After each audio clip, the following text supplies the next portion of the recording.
Hi there, I hope you're good. So, I want to talk about shadow work when it comes to dating. Dating is a hard topic for most of us. Even if you think you found the perfect person, if you are in a genuine relationship, it's far from perfect. And shadow work comes in with dating because for most of us, we are often governed by our shadow because our unconscious self is not integrated into the self that we show up as in our day-to-day life. What is your shadow? Your shadow is, simply put, your unconscious self. It is not your bad self. It is not the evil in you. It is just unconscious and therefore unintegrated aspects of yourself that are very much you, but are not an integrated conscious aspect of you. Why is this important when it comes to dating? Because for most of us, we're still dating from our shadow. There's this couple in South Africa that is famous, Thabo Bester and Dr. Nandipa, and they are literally each other's shadow.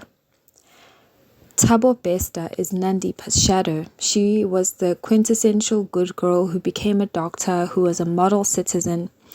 Thabo Bester is literally a criminal. Nandipa is Thabo's shadow. Thabo is Nandipa's shadow. And they are dating each other. When you integrate these aspects of yourself, they tend to not have such a harsh manifestation in your life because you don't need to love your shadow through other people. You can love your shadow within yourself because sometimes your shadow doesn't necessarily attract the best relationships. Unconsciously, you may be a little girl still wanting daddy to love her, or a little boy still wanting daddy to love him, or a little girl still wanting mommy to love her, or a little boy still wanting mommy to love him. There's nothing wrong with this.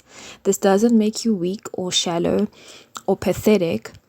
But when these aspects of you are not conscious, they show up in your dating relationships because you are still unconsciously looking for your parents in partners, because you still have these unmet needs from your parents that you want fulfilled in your partner relationships. Now, there's nothing wrong with that when it's conscious.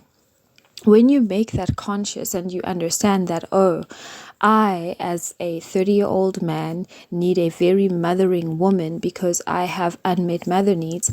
I understand that she's not my mother.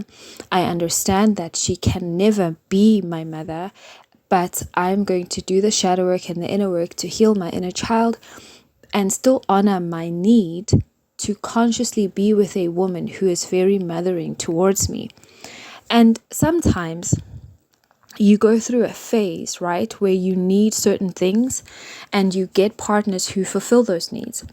And you are very happy in those relationships for 2, 3, 5, 10, perhaps even 15 years. But then you complete that cycle, and now a more mature version of you wants someone else to meet your new needs as a more healed or a more whole or a more integrated version. It's not to say that you are using that person. This is not the struggle partner that you use whilst you're struggling, and as soon as you're well off, you ditch them like something to be thrown away. I'm not talking about that. I'm talking about a situation where you outgrow something that was once a need you had, but when you're conscious of it, you handle that in a very respectful way because you don't disrespect those parts of yourself that had those needs, and you don't disrespect the people who come in to meet those needs. And when those needs are fulfilled, you also don't disrespect the ending of those relationships. You are able to move on to relationships that meet your current needs right now. Relationships are hard. Relationships cause people to kill themselves.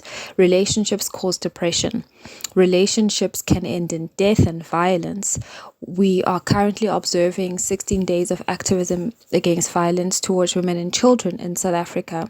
Those are relational wounds that manifest in very harsh and extreme and punishing ways in romantic relationships. Most people who are murdered are killed by people who once said, I love you.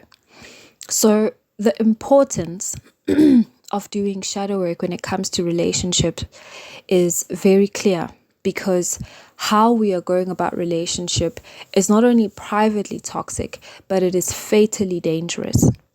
When you are able to do your shadow work, you are able to integrate these parts of yourself.